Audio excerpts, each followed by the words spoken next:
Welcome back, chess fans. In this video, Magnus Carlsen white against Carlsen-Hardaway black.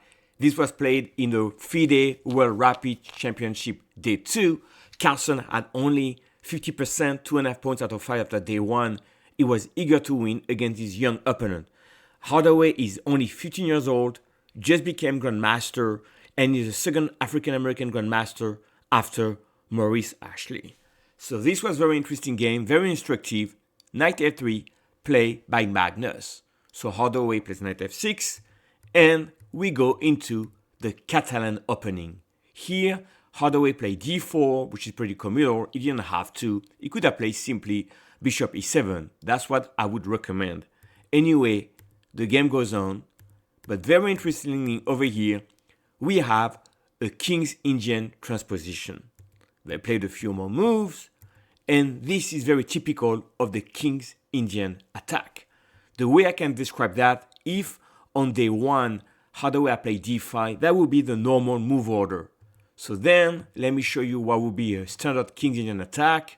We play king e2, we play bishop f4, and here we reach exactly the same position.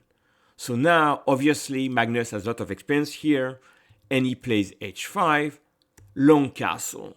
So kudos for Hardaway with black. He's ready to attack Carlsen. He wants to play g5, rook g8 first maybe, and he's going against the white king. Very interesting here in this position, Magnus played king f1.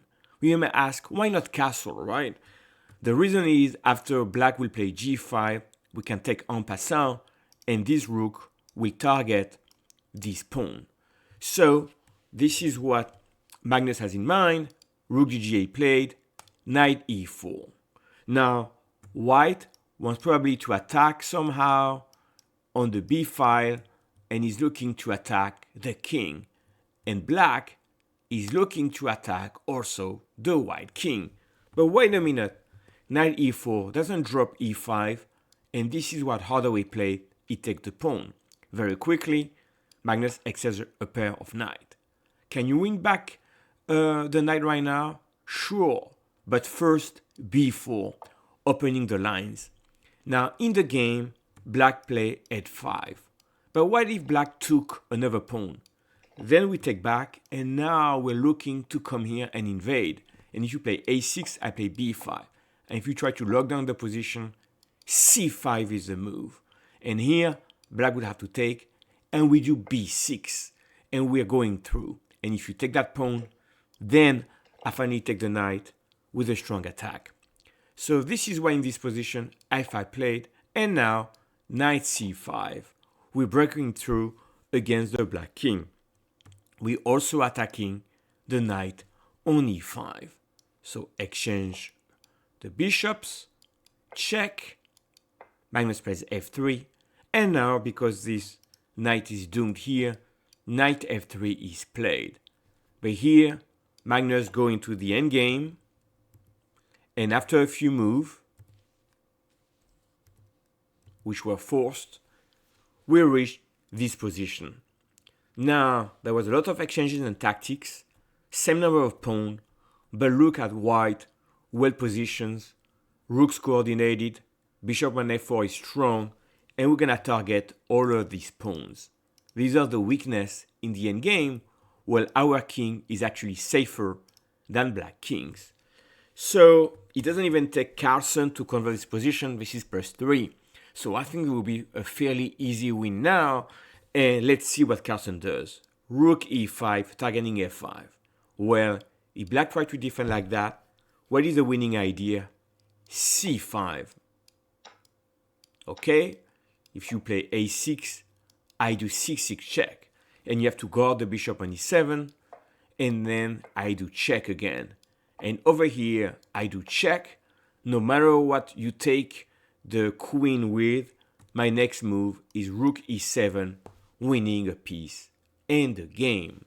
So, because of that, Hardaway did not defend with rook f8 and tried to go into the bishop endgame. And we exchange everything. And now b5. Such a classic example by Carlsen is putting this pawns on the dark squares so that our bishop's going to be able to go there. This is also a weakness, and this may fall as well. Let's see the end of the game. So you can see that black cannot target any of these pawns because Carlsen put them on the light squares. Now the game goes on, and Hardaway tried to put a fight,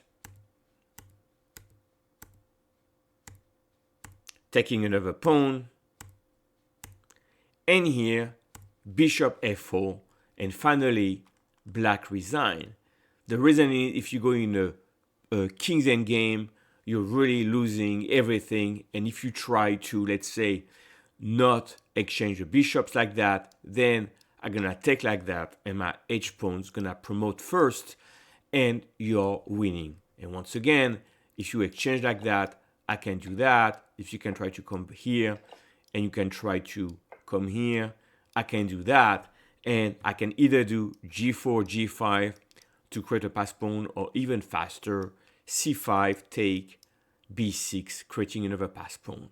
So anyway here, white is up a gazillion pawns, and black resign.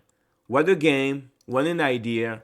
And here in the Kingsian attack, a very strong king f1 move, followed by a very strong b4 move, followed by a classic technique of Carlsen in the end game.